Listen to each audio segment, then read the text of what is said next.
નમસ્કાર વિદ્યાર્થી મિત્રો, અમારી યુટ્યુબ ચેનલ એમટીસી અગા ચેનલમાં આપનું સ્વાગત છે. મિત્રો, આજે ભૂગોળ પેપરનું સોલ્યુશન આપણે કરીશું. જો મિત્રો તમે પૂરો વિડીયો જોશો તો તમને આ સોલ્યુશનમાં ખ્યાલ આવશે અને તમને બોર્ડના પેપરની તૈયારીમાં ખૂબ જ મદદરૂપ થશે.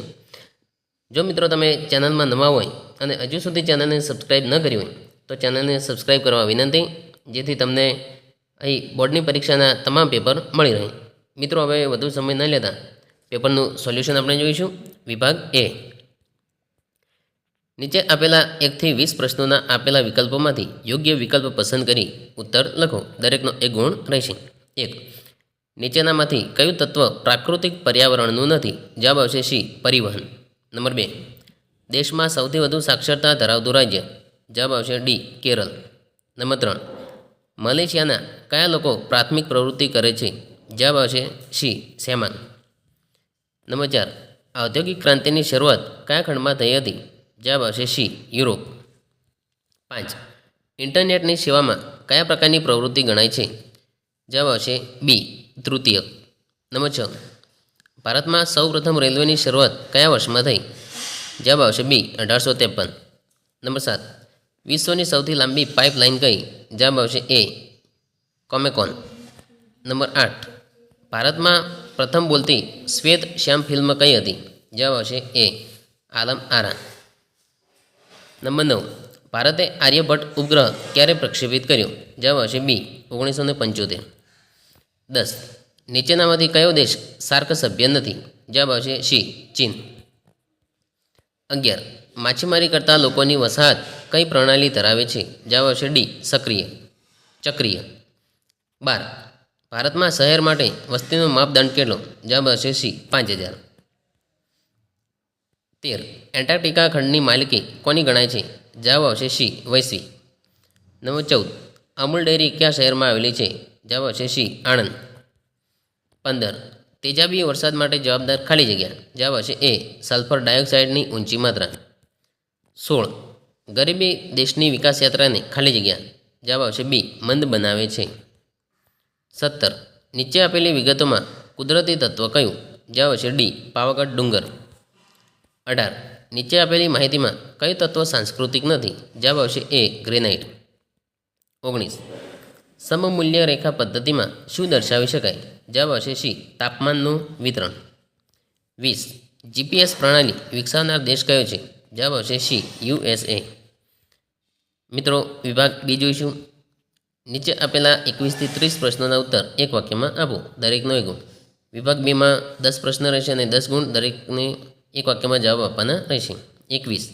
કયા સમયગાળાને સંશોધન યુગ કહેવાય છે? જવાબ આવશે 15મી સદીના ઉત્તરાર્ધથી 18મી સદીના સમયગાળાને. નંબર 22. રાજસ્થાનના કયા વિસ્તારોમાં અતિશય ઓછી વસ્તી ગીચતા છે? જવાબ આવશે બિકાનેર, બાડમેર અને જેસલમેર. નંબર 23. ખનિજની વ્યાખ્યા આપો. જવાબ: નિશ્ચિત અણુરચના, રાસાયણિક બંધારણ અને સમાન ગુણધર્મ ધરાવતા ઘન, પ્રવાહી કે વાયુમય પદાર્થોને ખનિજ કહે છે. ખનિજના 2 પ્રકાર છે, તાત્વિક ખનિજ અને અધાત્વિક ખનિજ. નંબર 24. તૃતીયક પ્રવૃત્તિ કોને કહે છે? જવાબ: કિંમત ચૂકવીને પ્રાપ્ત કરી શકાય તેવી સેવાઓની તૃતીયક પ્રવૃત્તિ કહે છે. નંબર 25. પરિવહનની વ્યાખ્યા આપો. જવાબ: માનવી અને ચીજ વસ્તુઓની એક સ્થળેથી બીજા સ્થળે થતી હેરફેરને પરિવહન કહે છે. નંબર 26. અદ્યતન કમ્પ્યુટરના પિતા તરીકે કોણ ઓળખાય છે? જવાબ આવશે ચાર્લ્સ બેબેજ. 27. સાર્કનું વડું મથક ક્યાં આવેલું છે? જવાબ આવશે કાઠમંડુ. 28.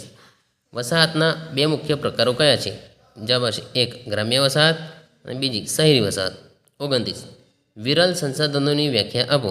જવાબ: થોડાક સ્થળેથી જ પ્રાપ્ત થતા તેવા ખનિજ સંસાધનોને વિરલ સંસાધનો કહે છે, જેવા કે સોનું, યુરેનિયમ, થોરિયમ વગેરે. નંબર 30. ભૂખમરો કોને કહે છે? જવાબ: વિટામિન, શરીર ટકાવી રાખવા જરૂરી પોષક તત્વો અને ઉર્જાની ભારે ઉણપને ભૂખમરો કહે છે. વિભાગ સી જોઈશું. નીચે આપેલા 31 થી 42 સુધીના પ્રશ્નોમાંથી કોઈ પણ 8 પ્રશ્નોના ટૂંકમાં જવાબ લખો. દરેકના 2 ગુણ, એટલે કે 16 માર્ક્સ રહેશે. મિત્રો, અહીંયા તમને 12 પ્રશ્ન આપેલા છે, તેમાંથી તમારે કોઈ બી 8 લખવાના રહેશે. 31. ભારતના ભાષાકીય માળખાનો ખ્યાલ આપો, જે પાઠ નંબર 2માંથી પૂછાયેલ છે. 32. ખનન એટલે શું, તેના પ્રકારો લખો, એટલે કે વ્યાખ્યા પણ લખવાની અને પ્રકારો પણ, એટલે 2 માર્ક્સ, તે પાઠ નંબર 3માંથી પૂછાયેલ છે. 33. ઉદ્યોગ એટલે શું, એ પાઠ નંબર 3માંથી પૂછાયેલ છે.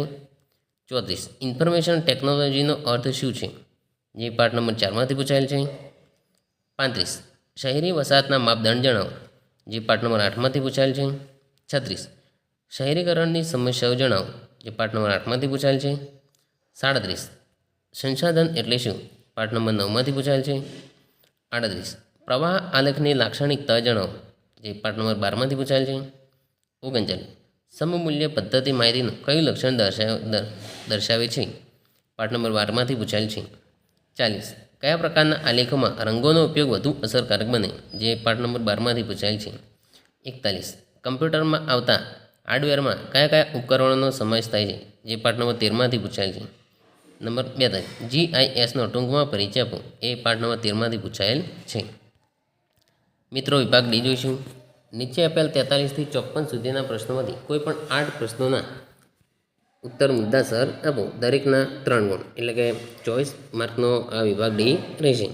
તમારે કોઈ પણ 8 પ્રશ્ન લખવાના રહેશે.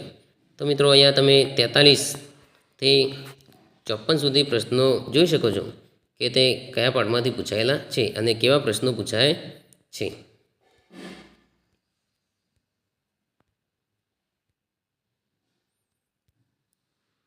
મિત્રો, વિભાગ ડીમાં મધ્યસ્થ એ પણ પૂછાય છે. આંકડાકીય માહિતી, આલેખ, એ તમામ પ્રશ્નો અહીંયા વિભાગ ડીમાં પૂછાઈ શકે. વિભાગ ઈ જોઈશું. નીચે આપેલા 55 થી 61 સુધીના પ્રશ્નોમાંથી કોઈ પણ 5 પ્રશ્નોના સવિસ્તારપૂર્વક ઉત્તર લખો. નકશાપૂર્તિનો પ્રશ્ન નંબર 62 ફરજિયાત છે. તો મિત્રો, અહીંયા તમારે દરેકના 5 ગુણ રહેશે અને 55 થી 61 તમારે કોઈ પણ 5 પ્રશ્ન લખવાના રહેશે. તેમાંથી 62 નંબરનો પ્રશ્ન એ ફરજિયાત લખવાનો રહેશે. અહીંયા મિત્રો જોઈશું કે ચેપ્ટર 2, 3, 5, 8, 10, 11 એ બધામાંથી પ્રશ્ન પૂછાયેલ છે. પ્રશ્ન નંબર 62 અહીંયા જોઈએ છે, જે તમારે નકશામાં દર્શાવવાનું રહેશે. આ 5 રોકડિયા માર્ક છે. તો મિત્રો, આ તો આપણું ભૂગોળનું પ્રશ્નપત્ર. Thank you.